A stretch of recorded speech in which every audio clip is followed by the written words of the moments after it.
मेरे प्यारे दोस्तों, छत पर टमाटर उगाने का ये तरीका देखकर आप यकीनन चौंक जाएंगे, हैरान रह जाएंगे। चलिए दोस्तों, आज मैं आपको टमाटर उगाने का एक बहुत ही ज़बरदस्त सीक्रेट बताऊंगा, जिनका इस्तेमाल करके आप बहुत ही कम जगह में, ग्रो बैग में, गमले में टमाटर को इतने आसानी से ग्रो कर सकते हैं कि बस कहिए ही मत। इस वीडियो को मैं आपको पूरी अपडेट दूंगा, मतलब छोटे पौधे लगाने से लेकर इसमें फल कब तक बन जाते हैं, फल को हम कब तक हार्वेस्ट करेंगे, कौन-सी ग्रो बैग होनी चाहिए, किस तरह की सॉइल लेनी चाहिए, किस तरह की खादें हमें यूज़ करनी चाहिए, पूरे डिटेल के साथ इस वीडियो पे हम देखने वाले हैं। तो इस वीडियो को बिना स्किप किए दोस्तों पूरे अच्छे से देखिए, ध्यान से देखें, जिससे आप भी अगर आप चाहोगे तो आप अपने घर पर गमले में, ग्रो बैग में टमाटर को उगा सकते हैं। आइए इस वीडियो को हम शुरू से देखते हैं। नमस्कार मेरे प्यारे दोस्तों, स्वागत है एक बार फिर से आप सबों का मेरे इस परफेक्ट गार्डनिंग अपडेट चैनल पर। दोस्तों, आज हम टमाटर उगाने वाले हैं, वो भी अपने घर पर और ऑर्गेनिक बेस पे। तो अभी हमारे पास नॉर्मल मिट्टी है और एक हिस्से गोबर की खाद है, ये आप देख सकते हैं, और थोड़ी सी हमारे पास बोन मील है दोस्तों। और गमले में भी हम इसे उगा सकते हैं। अगर आपके पास गमले नहीं है तो इस तरह की प्लास्टिक की आप ग्रो बैग बना सकते हैं। ये आप देख सकते हैं, बिल्कुल हमने अपने घर पर प्लास्टिक की बोरी से बनाई है। और इसके सूत सूत भी आप देख सकते हैं, जो नॉर्मल सूत जो हम इस्तेमाल करते हैं कपड़ा सीने का, वही सूत से हमने इसे सिलाई की है। और बहुत ही ज़बरदस्त ये हमारी एक ग्रो बैग बन के तैयार है। इस ग्रो बैग में आप एक बार वेजिटेबल बड़ी आसानी से ग्रो कर सकते हैं। ग्रो बैग अगर आप बनाना चाहते हैं तो आप हमारे डिस्क्रिप्शन बॉक्स पे चेक करें, ग्रो बैग बनाने की एक वीडियो की लिंक हमने शेयर कर रखा है। अगर आप चाहें तो ग्रो बैग आसानी से बना सकते हैं। सबसे पहले ग्रो बैग में आप इस तरह से छोटे-छोटे नीचे के हिस्से में आपको होल करनी होगी, ताकि जो हम पानी देते हैं वो एक्स्ट्रा पानी प्लांट के जड़ के नीचे ना रुके। इसलिए ये होल बनाई जाती है ताकि जो भी एक्स्ट्रा पानी होगी वो ड्रेन आउट हो सके। इसके लिए नीचे हम सूखी पत्तियाँ दे सकते हैं, या फिर इस तरह की अगर आपके पास कोको कॉयर है तो ये नारियल के छिलके होते हैं, ये हम नीचे के हिस्से में देते हैं, जिससे पानी बड़ी आसानी से निकल जाती है। ये हमारे पास ये मिट्टी है, गार्डन सॉइल है, नॉर्मल साधारण मिट्टी जो होती है। एक हिस्से हमने मिट्टी ली है और थोड़ी-सी आप छान लें तो वो बेहतर होगी। और ये है गोबर की खाद, बिल्कुल डिकम्पोज़ होनी चाहिए, सड़ी-गली होनी चाहिए, 1 साल या फिर 2 साल की होगी तो बहुत ही बेहतर होगी। थोड़ी-सी इसमें हम बोन मील ऐड कर देंगे। बोन मील दोस्तों ये ऑर्गेनिक है और ये हड्डी की चूरा से बनती है। इसमें फास्फोरस और कैल्शियम की भी अच्छी सोर्स होती है। इससे दोस्तों फास्फोरस प्लांट की रूट को तेज़ी से डेवलप कराएगी और मिट्टी के अंदर में इसके रूट स्ट्रक्चर जो है वो काफ़ी मजबूत बनती है। कैल्शियम जब पौधे के ऊपर फ्रूट लगेंगे तो वो फूल से फ्रूट बनने में से मदद करती है। तो अभी हमने मिट्टी को फिल किया है, ये आप देख सकते हैं। मिट्टी भरते समय ध्यान रखनी है, मिट्टी को आपको दबानी नहीं है। हल्के हाथों से इस तरह से भर के आपको थोड़ी-सी पटक लेंगे, ताकि एयर पॉकेट जो भी होगी वो निकल जाएगी। अब चलिए इस पे हम पौधे को प्लांटेशन कर लेते हैं, शिफ्ट करते हैं। मैक्सिमम 3 से 4 इंच की गहराई में हम इसे जड़ों को दबाएँगे। प्लांट जो है हमारे जो टमाटर की जो पौधे हैं, उनकी जड़ों को लगभग 3 से 4 इंच मिट्टी में आपको दबानी है। फॉर एग्जांपल मैंने एक ग्रो बैग का अभी आपको मैंने दिखाया है, और अभी बहुत सारे ग्रो बैग में मैंने प्लांटेशन कर रखा है। चलिए अभी मैं आपको दिखाता हूँ, उस जगह पे हमने प्लांटेशन की है, ये आप देख सकते हैं। तो यहाँ आप देख सकते हैं। चलिए दोस्तों, अब हमें कुछ वेट करनी चाहिए। अभी हमें इसमें पानी का संतुलन बना के रखनी है। पानी आपको प्रॉपर रूप से देनी है मिट्टी में, ना आपको ओवर वाटरिंग करनी है, ना कम पानी देनी है। तो चलिए अभी हम मिलते हैं कुछ दिन बाद, और आगे की रिज़ल्ट देखने के लिए हम मिलते हैं कुछ दिन बाद। 8 दिन बाद दोस्तों, पूरे 8 दिन की बाद की रिज़ल्ट है, और अभी आप देख सकते हैं इसकी ग्रोथ जो है वो स्टार्ट हो चुकी है। धूप वाले जगह में रखनी है दोस्तों, ख़ास करके जब हम विंटर सीज़न में लगाते हैं तो इसे दिन के लगभग 7 से 8 घंटे की धूप धूप जो है इसकी रिक्वायरमेंट होती है। तो धूप आपको ज़्यादा से ज़्यादा आप इसे दे सकते हैं, क्योंकि फल वाले जो भी पौधे होते हैं उन्हें धूप की काफ़ी ज़रूरत होती है। आफ्टर 17 डे दोस्तों, 17 दिन की बाद की रिज़ल्ट है, और प्लांट की ग्रोथ थोड़ी बढ़ चुकी है, ये आप देख सकते हैं। अभी इसकी पत्तियाँ और भी निकल रही है। तो मैक्सिमम ये 5 इंच की अभी हमारी हो चुकी है। अभी हमें खाद की ज़रूरत नहीं है, जो खाद हमने ऐड किया है उसके लिए अभी ये सफिशिएंट है। जैसे ही पौधे हमारे लगभग 1 फीट के हो जाएंगे, तब हम इसे लिक्विड कंपोस्ट दे सकते हैं हर 10 दिन के अंतर पर। और दोस्तों अभी हमें नीम ऑयल का भी स्प्रे करनी चाहिए कुछ आफ्टर 35 डे। 35 दिन की बाद की रिज़ल्ट है और प्लांट की ग्रोथ आप देख सकते हैं और भी बढ़ चुकी है। 1 फीट से काफ़ी साइज़ जो है वो आ चुकी है, किसी-किसी की साइज़ थोड़ी और बढ़ चुकी है। अब ज़रूरत है इसे किसी बम्बू स्टिक के सहारे हमें स्टैंड करनी चाहिए।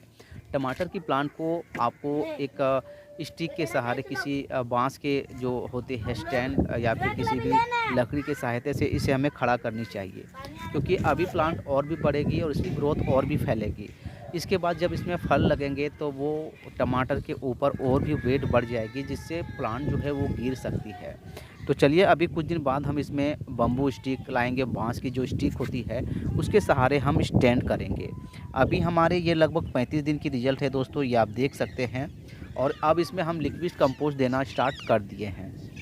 अभी दोस्तों इसमें हम वर्मी कंपोस्ट का लिक्विड कंपोस्ट बनाते हैं, जो आप लगभग 100 ग्राम की आप लगभग 10 लीटर पानी में आप इसे घोल करके और उसे आप 24 घंटे के लिए छोड़ दें। उसके बाद उस पानी को छान करके आपको हर 10 दिन के अंतर में आपको देती जानी है। साथ में अगर आप सरसों खली की लिक्विड भी आप देंगे तो वो भी बहुत परफेक्ट होगी।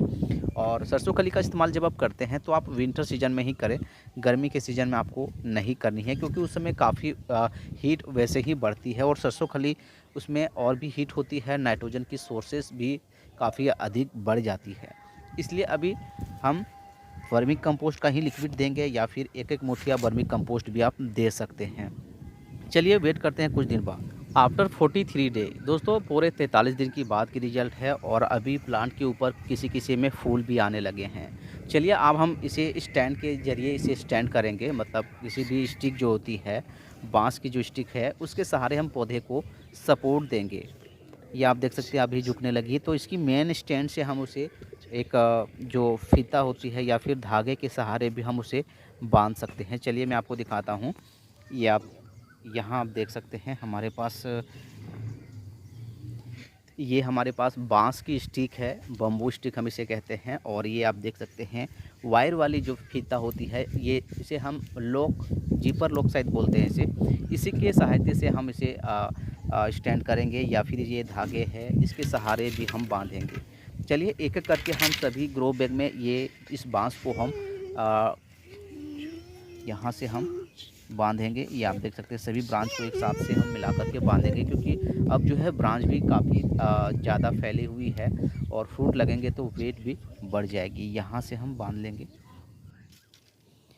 एक-एक करके बिल्कुल सेपरेट से हमें करनी है ताकि प्लांट की रूट जो है वो ख़राब ना हो सके। तो ध्यान से आपको गाड़नी है। थोड़ी प्लांट की रूट से थोड़ी दूरी हट के हम इसे लगा लेंगे। इस तरह से एक-एक करके हम सभी में हम लगाते जाएंगे और जैसे भी इजी लगे आपको सपोर्ट उसके अनुसार आपको देती जानी है। इस तरह से सभी में हमने एक-एक स्टिक को लगानी है और जीपर लॉक या फिर धागे से बिल्कुल ध्यान से हमें बांधनी है ताकि तना जो है वो ख़राब ना हो और जड़ों की थोड़ी दूरी हट के हमें बांध देंगे। वेल दोस्तों आप देख सकते हैं अच्छे से हमारी प्लांट जो है सपोर्ट ले ली है और अब इसकी ग्रोथ और भी बढ़ेगी। और अब दोस्तों इसमें फूल भी आने लगे हैं, तो अब इसमें वर्मी कंपोस्ट हमें 100 से 80 ग्राम हर 15 दिन के अंतर पे देती जानी है।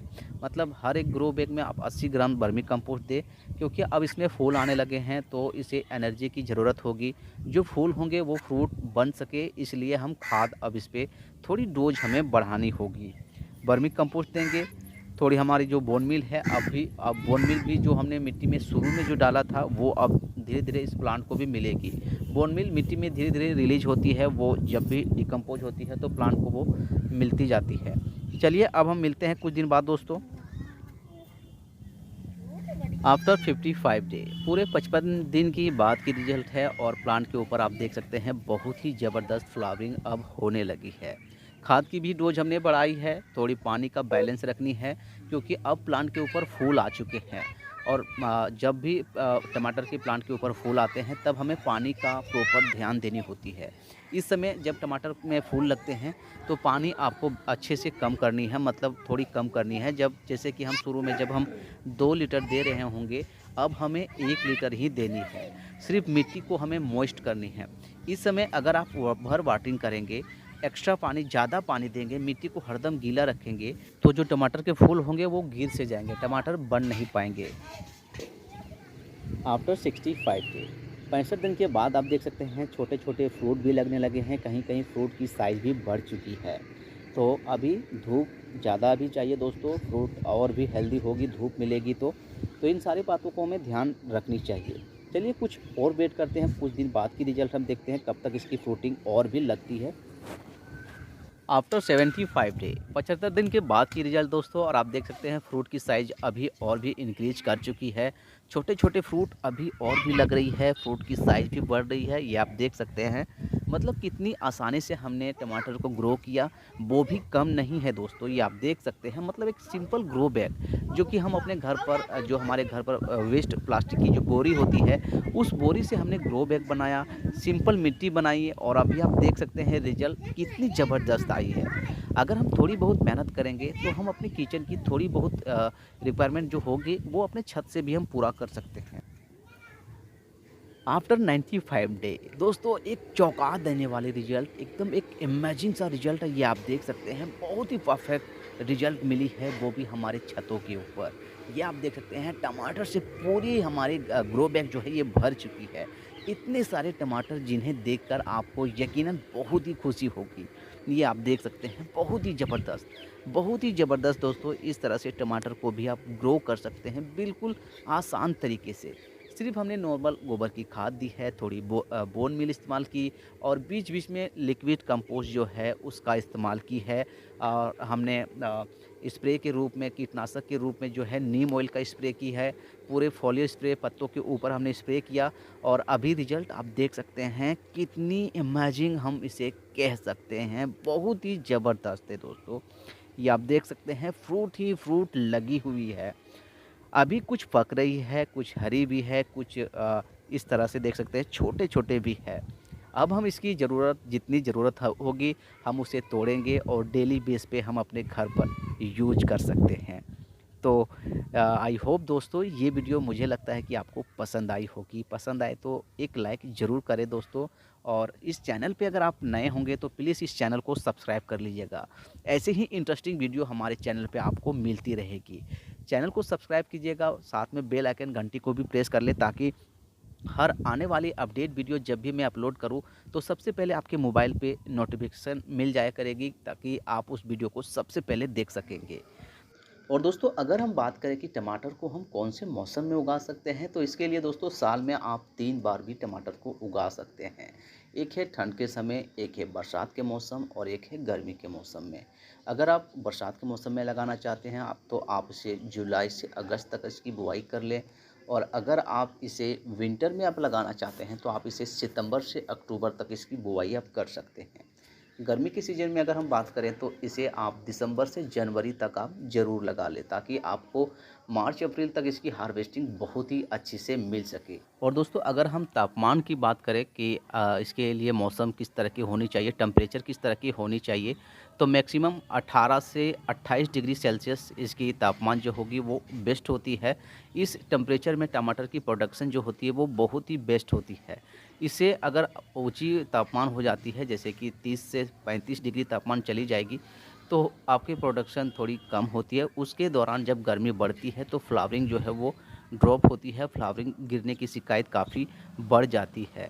इसके साथ ही 18 से 28 डिग्री के तापमान अगर कम बेसी बीच में होती है, तो इसमें ह्यूमिडिटी लेवल जो है वो काफ़ी बढ़ती है, जिसके कारण टमाटर के फूल भी गिरते हैं और फ्रूट भी गिरने लगते हैं। ह्यूमिडिटी काफ़ी कम बेसी अगर गर्मी कम बेसी होती है, तापमान ऊंच नीच होता है, तो इस दौरान काफ़ी हमें नुकसान देखने को मिल जाते हैं।